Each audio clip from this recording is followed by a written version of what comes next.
After a slow start to spring training, Rangers super prospect Wyatt Langford is going absolutely nuclear in Arizona. We're talking about that, the mystery pitch that Dane Dunning revealed, and Scott Boras taking some rare losses. Does that mean the Rangers are back in on the Monty reunion sweepstakes? Talk about all that and more on this episode of Locked On Rangers.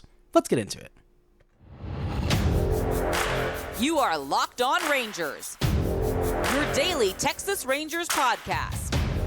Part of the Locked On Podcast Network, your team every day.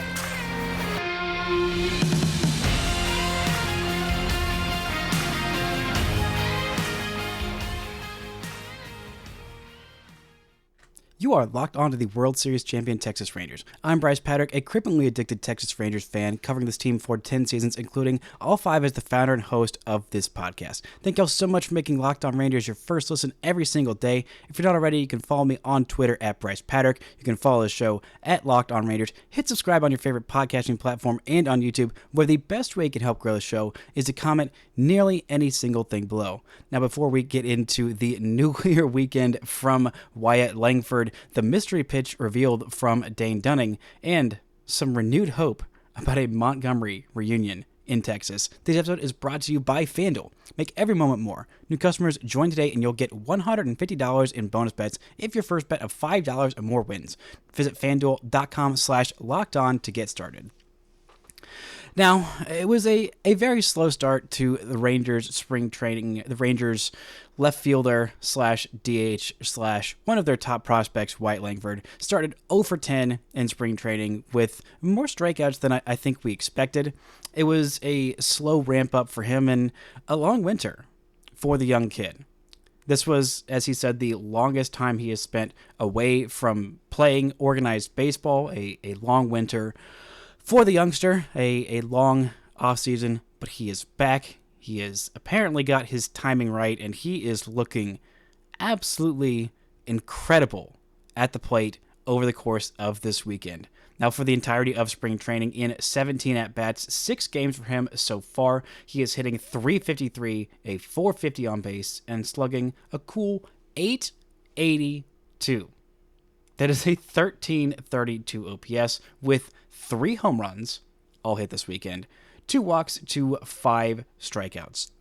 The guy is an absolute hitting monster, a hitting machine. I talked last week on Monday's show about how he was called the best player on the field by Mike Maddox. Yeah, the best player on the field. A field that included several reigning All-Stars, many World Series champs. And Mike Maddox, who has been around the game of baseball for a long time, said, nope, that kid Wyatt Langford, yeah, that's the best one on the field. And over the weekend, he showed why, yeah, that statement might not be outlandish. That might be spot on, right on the money. This guy, I think, the spring training statistics don't matter all that much. The results, the processes, the swings, and the raw data, all of that matters a little bit more. And that's one of the things that I loved about Wyatt Langford from last year, is that even though his numbers were truly incredible and astounding, the processes, the swing decisions, the outcomes were great. But the things that are predictive, the reasons that why he was having success and why he would have success at the big league level should he break camp with the Rangers, which I think feels like a certainty at this point. I know it was a 2-game stretch where he just went off, but it's about who he is as a player, what he is showing these managers, all those statistics that indicated that he would have success at the big league level. That was why the Rangers were so high on him after his minor league stint. That was why he was around the team with the traveling party going through the playoffs. And that was why he was considered for a big league call-up in Game 4 of the World Series. Despite it not happening, it was still strongly under consideration. I feel like this is an almost certainty that he breaks camp with the Rangers in an everyday role, because if he's not getting everyday at-bats, then he's not getting better. And if you're not helping one of the top prospects in all baseball with one of the highest offensive ceilings of any prospect in the minor leagues, then what the heck are you doing? What the heck are you doing if you are not getting that guy everyday reps to get better, to work on whatever things, if he is not good enough to be an everyday player on your team, which I think I feel very strongly that he is at this point. If he is not good enough, in your opinion, then he has got to be in the minor leagues and getting everyday reps so that he can continue to get better, because he is not going to get better being on the big league roster and on the bench. I feel like this is the Rangers opening day DH. I feel like most of the position, actually, I feel like all the position battles are settled. All of the position player battles are settled for the starting roles. I think it's going to be DH, Wyatt Langford, left field, Evan Carter, center field, Leody Taveras, right field, Adolis Garcia, and the infield is, well, everybody in the infield either has an all-star game under their belt or a silver slugger under their belt. And it's a pretty darn good place for your all-star infield / silver slugger infield to be at. And I think that all of the guys in the outfield that don't have either all-star appearances or silver sluggers or at DH as well, I think those guys might end up with one over the course of their careers. And there has been some speculation. There are some Boras clients out there, including one hitter, JD Martinez, who has been linked by a couple different prognosticators that the Rangers might end up making an offer on him. It takes somewhere in the 1 year, $15 million range to get JD Martinez. And while I think that would make the Rangers better, and at that point you have to make a decision, it's not a question of is JD Martinez better than Wyatt Langford as a DH right now. I think that, as much as I love Wyatt Langford, I think that is probably edge to JD Martinez for this year as a hitter, as a DH.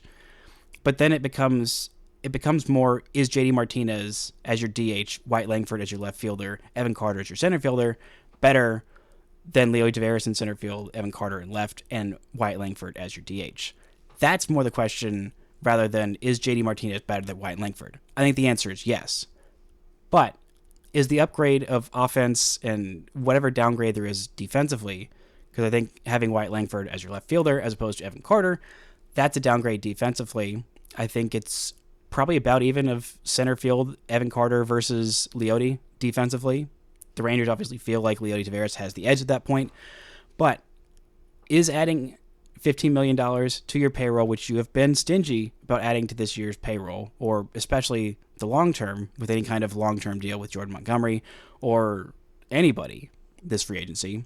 You have a 2-year deal for Tyler Mahle, but that's more about buying low on a guy than, signing anybody for more than 2 years. So do the Rangers feel good enough to add $15 million to their payroll, $15 million plus whatever it's going to cost in luxury tax allocations, because that $15 million is not just going to be $15 million if they add JD Martinez? I don't think that that's worth it for them at this point, because if they're going to go spend money, obviously we all know adding another starting pitcher would be very helpful, including Jordan Montgomery. We'll talk more about that and how the Matt Chapman and Cody Bellinger deals actually really affect the market for the remaining 2-3 big Scott Boras clients. But I think at this point, adding a Brandon Belt or whatever DH option to, move either Leody to the bench or to have Wyatt Langford start the year in the minors, I don't think that's worth it, even if it's just like a $5-6 million deal for Brandon Belt. I don't love that for the Rangers. I don't think it makes sense, especially, mainly, almost entirely, because Wyatt Langford seems to be everything Rangers fans dreamt he would be, maybe and then some. And you got to get this guy in the big leagues from the start of the season because of the draft pick incentive. I talked about it on last week's show. Because of the draft pick incentive of having him on your roster from opening day if he wins Rookie of the Year, because Evan Carter is amazing. He is FanDuel's favorite right now to win AL Rookie of the Year. Wyatt Langford has the third best odds. And if you don't have him on your opening day roster because you wanted to sign another DH or a DH over this kid who honestly could put up better overall numbers with the defensive prowess I think he can show with the base running ability and the hitting ability over whatever DH option you want to sign, if you do that and he wins Rookie of the Year and you don't get that draft pick compensation, the Rangers front office is really going to be kicking themselves at the end of this season. Coming, we're talking about Dane Dunning's mystery pitch revealed, why I think it could make him so effective, and what made him so darn good last year, and can it continue into 2024? Talk about all that and more right after this word from our sponsors. This episode is brought to you by FanDuel. Get buckets with your first bet on FanDuel, America's #1 sportsbook. Because right now, new customers get $150 in bonus bets with any winning $5 bet. That's $150 if your bet wins. Bet on all your favorite NBA players and teams with quick bets, live same-game parlays, exclusive props, and more. They've got all kinds of Major League Baseball futures right now. You can get in on the odds for Corey Seager, AL MVP. I believe he has the third best odds at the moment behind just Aaron Judge and Juan Soto of the Yankees. The Rangers have, I believe, the fifth best odds for the World Series to be World Series champions this year, the first team to repeat in many, many moons. So go check out all the action on FanDuel.com/lockedon and shoot your shot. FanDuel, official sportsbook partner of the NBA. Shout out to the evaluators for making Locked On Rangers your first listen every single day. On tomorrow's show, we'll be talking about what Leo Tavares needs to do in his second full season as an everyday starter to prove he deserves his job as the center fielder of your World Series champion Texas Rangers. Now, the big news out of this weekend is that we finally got the answer, the reveal, the question you were all asking about this spring training, the most important thing to happen this spring training, or just a decently important thing, the mystery pitch of Dane Dunning. It is, indeed, a forkball. Now, if you don't know what a forkball is, it is a version of a splitter. It is not a very commonly thrown pitch. It is something that he is looking to, I believe, replace his changeup with. Last year, his changeup was not a very effective pitch for him. He had several very, very effective different pitches, but the changeup was not one of those pitches. It is also something that he struggled facing lefties last year. Lefties had a nearly 140 point higher OPS against him versus righties. He had a 644 OPS against righties and 782 against lefties. That is a little high. As a starting pitcher, you're not going to only face righties, you are also going to face a lot of lefties. Actually, pretty even splits of the number of righties that he faced versus the number of lefties. 381 plate appearances against righties and 341 against lefties. That is kind of an unusually close number for Dane Dunning. But he needs to get better against lefties. That is one of the things that he struggled with last year, but he had a very, very good season last year. Like, just surprisingly out of nowhere, just stepping into Jacob deGrom's spot in the rotation when deGrom went down, ended up taking that spot and running with it for the full season, and had the best year of his career, was the most effective, and was voted the Rangers pitcher of the year, even over Nate Eovaldi. He had a 3.0 baseball reference WAR, ended up with just under 175 innings at 172 and 2/3, a 3.70 ERA, just overall very solid numbers. But that changeup could be just a little bit more effective for him. Now, looking at his baseball savant page, it is not something that people do a lot with Dane Dunning because he's not Jacob deGrom. He's not throwing 100 miles an hour. He doesn't have some crazy off-speed pitch that has just insane numbers. But he was an incredibly effective pitcher for the Rangers last year. Down the stretch, he was a little bit less effective. He wasn't in the starting rotation during the playoffs, but he was still a very, very helpful pitcher for the Rangers last year and is an important part of their rotation this year. One of the things on his baseball savant page that always stands out to me is that his extension rate is so good. He is so tall at 6'4". The fastball isn't anywhere in the upper 90s or mid 90s even. It's one of the slower fastballs in baseball, but it doesn't matter because his extension is so good, because he's so tall, because he gets down the mound so well. That fastball is right on hitters, so it just jumps on them like it's a lot faster than it is 91 miles an hour coming out of his hand. But the thing that really jumps out to me looking at last year's page is his fastball run value. Just the overall value of all of his fastballs, the sinkers predominantly, a little bit of the four-seamer, and a decent chunk of the cutter. That's in the 99th percentile of fastball run value.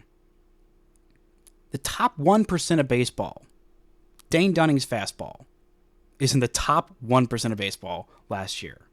That's how stinking effective he was. And it's averaging 91 miles an hour.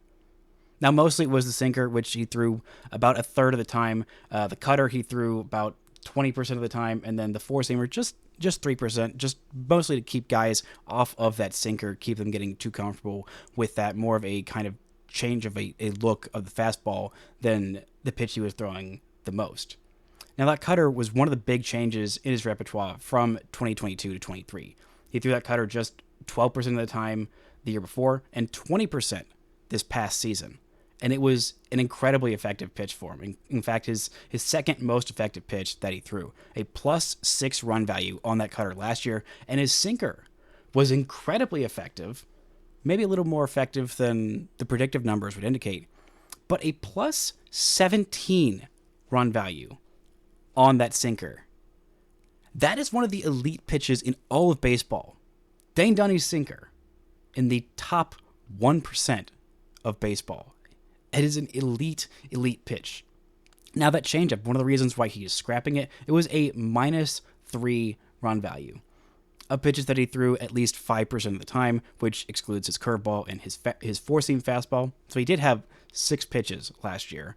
That changeup was his worst pitch. The cutter was a positive run value. The slider was a +2 positive run value. The curveball, he only threw it less than 5% of the time. That was -1. Four-seamer was -3. So the four-seamer was really not that great, not that helpful getting off the sinker. Maybe he needs to scrap the four-seamer as well. Just go be a true 5-pitch pitcher. Have the sinker, the slider, the cutter, the curveball, and also this new forkball. Now, that forkball is a modified splitter. My guess was a splitter, and he did throw it a little bit more often in this most recent outing where he did get shelled up. The first time that he threw it in the spring training, he absolutely spiked it in the dirt. But I think this could be a very, very effective pitch for him. Now, the main pitcher who throws a forkball is what's called the ghost fork, a name for a pitch for Kodai Senga, the 31-year-old second-year pitcher for the New York Mets, came over from Japan and was incredibly effective last year. And that ghost fork was no joke. One of the best pitches in all of baseball. Now, by run value, it was a +11. I don't expect that Dane Dunning is going to come in and immediately replicate the ghost fork of Kodai Senga. That is an unreasonable expectation for Dane Dunning in a first year throwing a pitch. He first messed around with it, throwing a forkball grip, just tossing the ball around in the World Series. So in the offseason, he thought, okay, my changeup wasn't that great. I messed around with this little forkball grip, and it felt kind of good, and I think it could be an effective complement to the rest of my repertoire, so let's go and work on that. But the ghost pitch, the ghost fork of Kodai Senga was so incredibly good. Batters only hit 110 against it, a whiff rate of 59.5%, a strikeout rate of 58.5%. The expected batting average was even lower than the actual batting average. Actual batting average of 110, expected batting average of 103.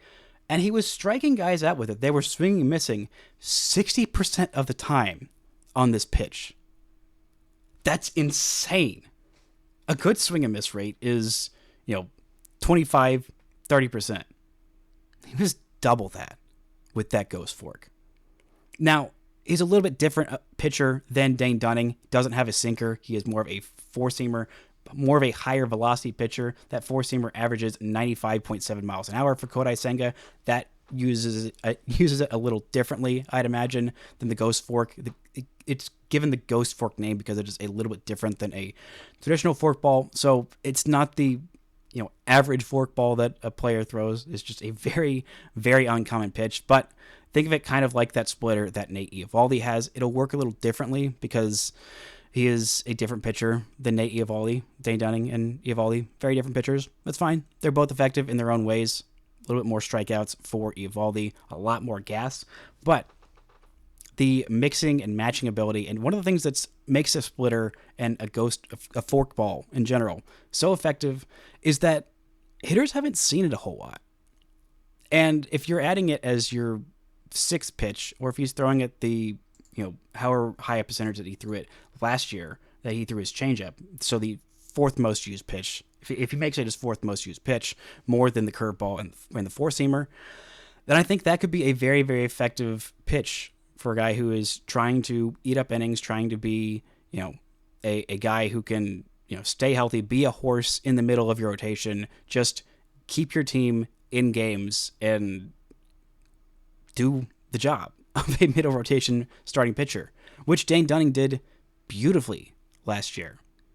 I think he's going to stay in this rotation for, well, at least the majority of the season. We'll see where it shakes out and how healthy those 3 pitchers on the IL are going to be when they come back. I think Dane Dunning, if he is not in the starting rotation when those guys come back, he is definitely going to be kind of a bulk piggyback starter, I think, in getting those guys fully healthy. We saw it be very, very effective. If you start off a game with Jacob deGrom and you got a guy, blowing 100 by you, and then Dane Dunning comes in and he's a completely different look, was very effective in the few games the Rangers saw it last year. I don't know how effective it'll be over the long haul, but I think that Dane Dunning adding this forkball to his repertoire is a very, very good sign for the Rangers, as is the sign of these guys, Scott Boras clients, taking much smaller deals than everyone anticipated at the start of the offseason. Coming up, we're going to talk about why that's a good thing for the Rangers, what it means about a potential Jordan Montgomery reunion. Right after this word from our sponsors. This episode is brought to you by Gametime, the fastest and easiest and most convenient way to buy tickets to any sporting event, any concert, any music, any theater events near you. Gametime has got it all. With killer last-minute deals, all-in prices, views from your seat, and the best price guarantee, Gametime takes all the guesswork out of buying tickets. Whether you wanted to buy tickets to the Rangers, just a few days away from opening day, 24 days away from opening day as we speak, or if you wanted to buy some tickets to a Mavs or a Stars game or whatever concerts are coming through here, you can check it out. That you can see the view from your seat before you buy, so you know exactly what to expect when you arrive. Gametime has deals on tickets right at the start of the event and even an hour after it starts. It's the best place to find last-minute ticket deals. Download the Gametime app, create an account, and use code LOCKEDON for $20 off your first purchase. Terms apply. Again, create an account and redeem code LOCKEDON for $20 off. Download Gametime today. Last minute tickets, lowest price, guaranteed. Shout out to the Aviators for making Locked On Rangers your first listen every single day. On Wednesday, I'll be back and talking about what to expect from El Bombi this season, coming off that ALCS performance with that 2-year deal. I think this is going to be another fantastic year for the Rangers' star right fielder. Now, this weekend, we got some news about some big-time free agents signing deals, not with the Rangers, but 2 guys who were, I'd say, outside of the non-Shohei Ohtani category of hitter. These guys were pretty much the 2 best hitters on the market, and they have secured shorter-term deals than I think just about anyone anticipated. Now, maybe Cody Bellinger's contract was a little bit more anticipated because he was one of the weirder free agents in this class, a former MVP coming off a really, really good season with the Cubs, where he just looked like a completely different hitter. He was not a guy who was swinging out of his shoes. He was a guy who was walking more, cutting down that strikeout rate, but the power numbers were still there. A weird defensive fit because he's a center fielder and a first baseman, which is not something you see very often. But he's coming off a big year with the Cubs, and everyone thought, okay, this guy's going to go back to the Cubs on some kind of massive mega deal. They are right on the verge. They just stole a manager from their interdivision rival. They are very much ready to compete, and adding Cody Bellinger makes all the sense in the world. And the offseason dragged on and on and on, and still, this mega offer that was thought some team was going to offer Cody Bellinger somewhere in the, 8 years, at least 6 years, maybe even 12 years, as one publication predicted. I believe that was MLB Trade Rumors, had him in the 12-year, $280-something million range.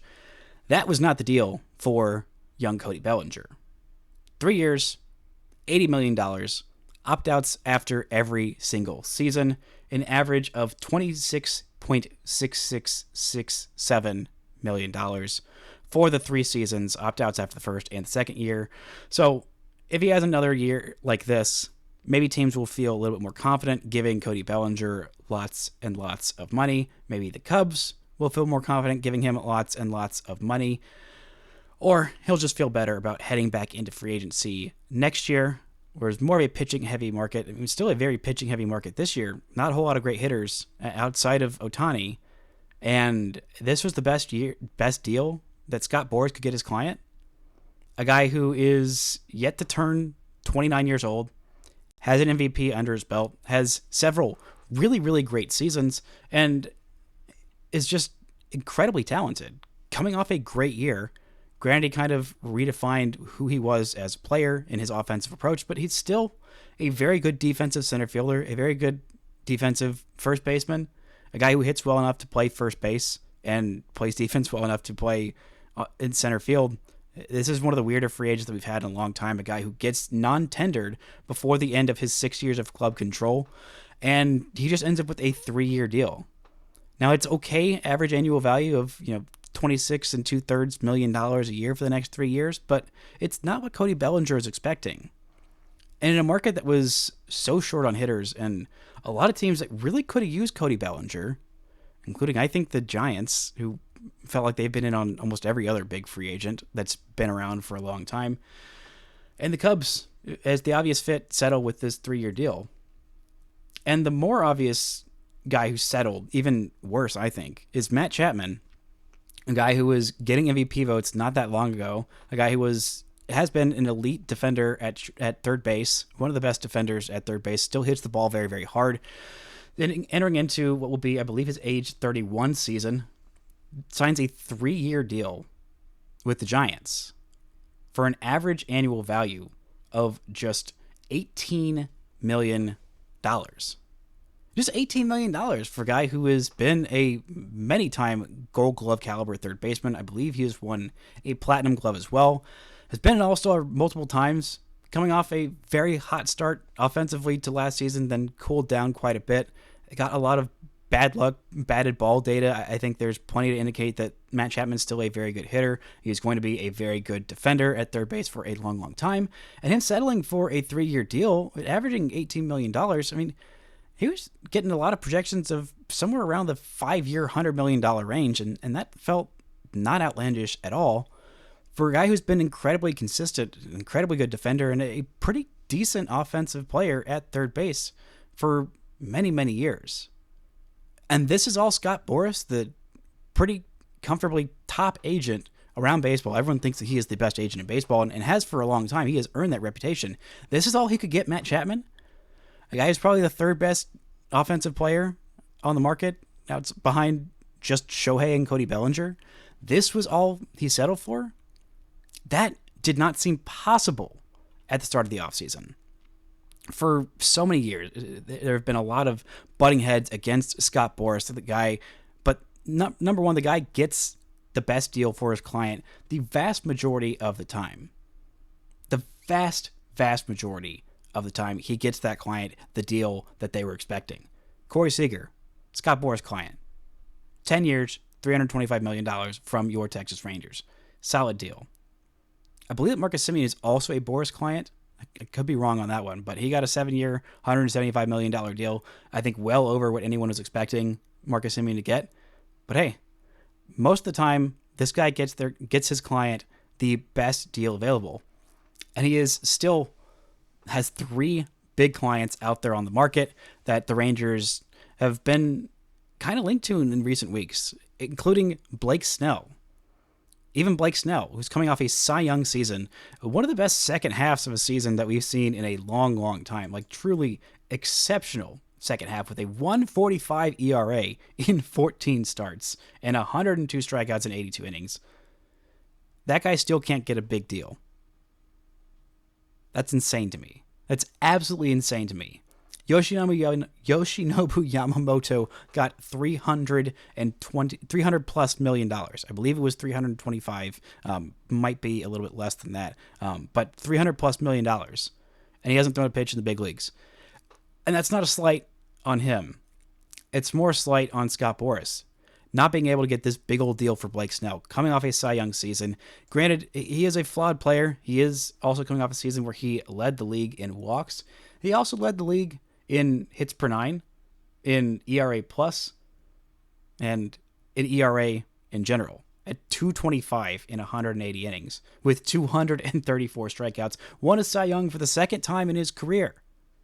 This is a very good pitcher. A 3.20 career ERA in 191 starts. This guy doesn't go all that deep into games. He does struggle with walks, but he is a strikeout machine. It is incredibly difficult to get good contact off him. He is a guy you could feel really, really good about throwing game 1 of a playoff series. And it seems like he might even be willing to take a shorter deal. And it seems like Jordan Montgomery might be as well. I was projecting somewhere in the 5 years, maybe $125 million range for Montgomery at the start of the offseason. Now it seems like 3 or 4 with some opt-outs might be the case for Montgomery. And it seems like it's down to the Rangers and Boston at this point. That's the only places that are being rumored and linked to Jordan Montgomery. And one of the reports came out last week is that if Jordan Montgomery did take a shorter deal, the Rangers are a team it makes more sense for him to do that with than the Red Sox. The guy wants to win. He liked being in Texas. It has been the most obvious fit for the entirety of this offseason, but the Rangers have had an offer out there that they will not pass. They will not go above whatever mystery number they're at with Jordan Montgomery. That was the max they would go to, and they have stuck with it. And a lot of times in the off seasons, teams will crumble. Teams will fold to those late free agents because the thought is, okay, all right, we've done this song and dance for a long, long time, and it's about time to get this guy in our camp, especially a starting pitcher. It takes those guys a while to ramp up, and you want this guy ready for opening day. I don't think he's going to be the Rangers opening day starter if they signed Jordan Montgomery, but he's probably their day 2 starter. And they definitely want this guy ready for the first half because that would be the entire value, the entire point of bringing Jordan Montgomery back is to shore up the first half rotation while you're waiting on those reinforcements from injuries. That's the entirety of this season. That is the main plot point of this regular season for the Rangers. Stay good, stay competitive, wait for those big arms to get healthy and be your reinforcements, and then go out and continue to clobber teams and have a great stretch run leading to a hopefully second straight World Series title.